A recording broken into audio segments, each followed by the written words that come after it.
Please होता है 2 minute please होता बघा पूर्ण प्लीज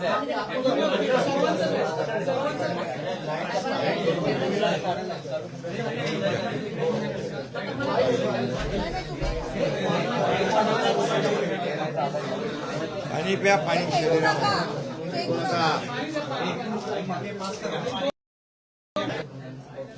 खरं म्हणजे बच्चू भाऊ तसे जुने मूळचे शिवसैनिक, बाळासाहेबांच्या नेतृत्वाखाली काम करणारे शिवसैनिक, आणि गेले 25 वर्ष ते प्रहार संघटने सामाजिक संघटनेचं काम करतायत.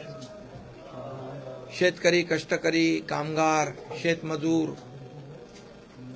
दिव्यांग, अगदी दलित, शोषित, पीडित, गोर गरीब जनतेसाठी लढणारा नेता.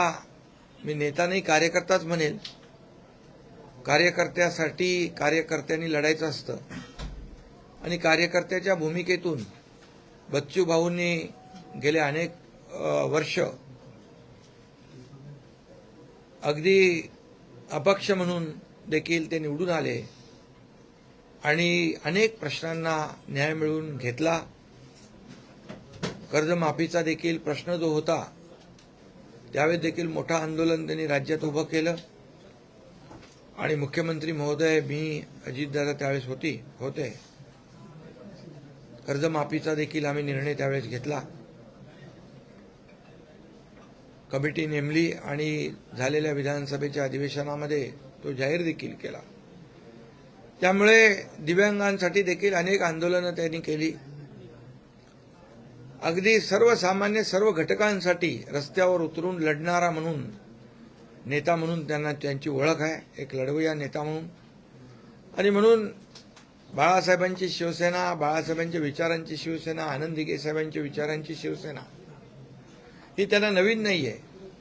विचार आमचे एकच आहेत, गोरगरिबाला न्याय देणं. मुद्दे आमचे एकच आहेत, सर्वसामान्यांना न्याय देणं. आणि त्यांनी फक्त विधानसभेची उमेदवारी मिळवण्यासाठी शिवसेनेमध्ये प्रवेश केला नाही, तर त्यांनी आमच्याशी चर्चा झाली आणि सर्वसामान्य, दिव्यांग, शेतकरी, शेतमजूर मंत्रालय देखील आम्ही सुरू केलं. महाराष्ट्र हे पहिलं राज्य आहे दिव्यांग मंत्रालय स्वतंत्र निर्माण करणारं. असे अनेक निर्णय त्या काळातही घेतले. मुख्यमंत्री पदाच्या माझ्या आजही आपण आताच्या काळात, देवेंद्रजींच्या काळात देखील घेतोय. आणि त्यामुळे सर्वसामान्यांची बांधिलकी नाळ जुळलेला असा नेता आज शिवसेनेमध्ये आलेला आहे. त्यामुळे शिवसेना अधिक मजबूत होईल आणि त्यांच्या कामालाही बळ मिळेल. त्यांची जी काही एक प्रहार सामाजिक संघटना आहे ती सामाजिक काम करत राहील आणि शिवसेना वाढवण्याचं काम बच्चू भाऊंनी मगाशी सांगितलं की गोरगरिबांसाठी लढणारी आणि गोरगरिबांना न्याय देणारी शिवसेना याचा धनुष्यबाण आणि भगवा त्यांनी खांद्यावर घेतला आहे शिवसेना वाढवण्यासाठी.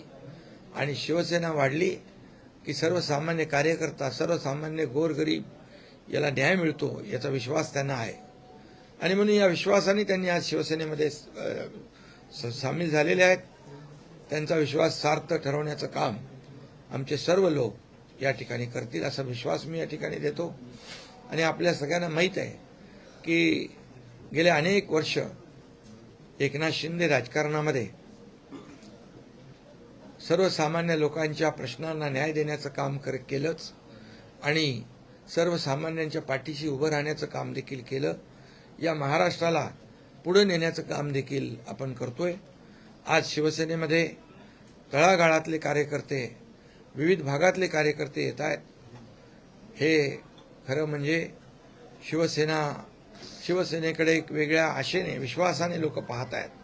आणि म्हणून मुद्दे घेऊन, विचार घेऊन या ठिकाणी बच्चू भाऊ आलेत. मी त्यांचं पुन्हा एकदा स्वागत करतो. त्यांना मनापासून त्यांच्या पुढच्या वाटचालीत शुभेच्छा देतो. विधान परिषदेसाठी अवघे फॉर्म भरण्यासाठी अवघे 2 तास उरलेले आहेत. बच्चूभाऊंचं नाव जवळपास निश्चित झालेलं आहे. दुसरा उमेदवार नेमका कोण हा सस्पेन्स अजून कायम आहे. तो नेमका कोण आहे आणि हा सस्पेन्स लवकरात लवकर आपण किती वाजेपर्यंत आहे? 3 वाजे शेवटचे 2 तास होते. मग 3 वाजेपर्यंत आहे. तुम्हाला तिकडे लगेच 3 वाजेच्या आत कळेल. साहेब, घोषणा महत्वाची आहे. महाराष्ट्राचं लक्ष लागून राहिलेलं आहे. शिवसेना दुसरा उमेदवार कोण देतं याकडे सर्वांचं लक्ष आहे. तुम्हाला आताच सांगून टाकू काय? एक आहेत आमचे बच्चू भाऊ कडू आणि दुसरे आहेत नीलमताई गोरे.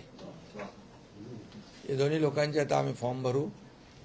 काल संध्याकाळी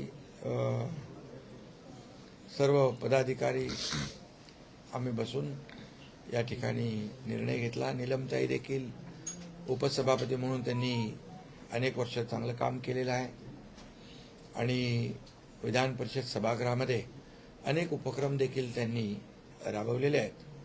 त्याचा देखील संघटनेला फायदा झालेला आहे आणि एक विविध क्षेत्रामध्ये महिलांवर जिथे अन्याय होतो त्या भागामध्ये धावून जाण्याचं काम नीलमताईंनी केलं आहे. आणि आज बच्चूभाऊंच्या बद्दल तर मी सगळं सांगितलेलं आहे. खांदा लावून होते. त्यामुळे शेवटी कार्यकर्ता हा काम करत असतो आणि मी पक्षप्रमुख जरी असलो, मुख्य नेता जरी शिवसेनेचा असलो तरी सुद्धा मी एक कार्यकर्ता म्हणून काम करतो. त्यामुळे जे काम करतायत कार्यकर्ते त्या कार्यकर्त्यांकडे माझं लक्ष आहे. आणि एका पद कमी असतात, इच्छा अनेक लोक व्यक्त करतात, परंतु याचा अर्थ असा होत नाही की जे आता ज्यांना मिळालं नाही ते दुर्लक्षित राहतील. माझं प्रत्येकावर लक्ष असतं. शिवसेनेमध्ये जो काम करेल तो पुढे जाईल हा नेहमी मी सांगतो. त्यामुळे शिवसेना हा कार्यकर्त्यांचा पक्ष आहे. इथं कोणी मालक नोकर नाहीये. त्यामुळे कार्यकर्ता जो काम करेल तो पुढे जाईल. उद्धव ठाकरे जर उमेदवार असते तर ही निवडणूक बिनविरोध झाली असती का? आता जर आणि तर राजकारणामध्ये जर आणि तर आता ते 3 वाजेपर्यंत आपल्याला कळेल. वाढवण्याचं काम गावागावामध्ये महाराष्ट्रभर ते करतील आणि याचा फायदा शिवसेनेला होईल. निवडणुका विधान परिषदेच्या या बिनविरोध होतील की कार्यक्रम ठरलाय. अशी चर्चा आहे की तुम्ही आता चला तिकडे पुढे चला.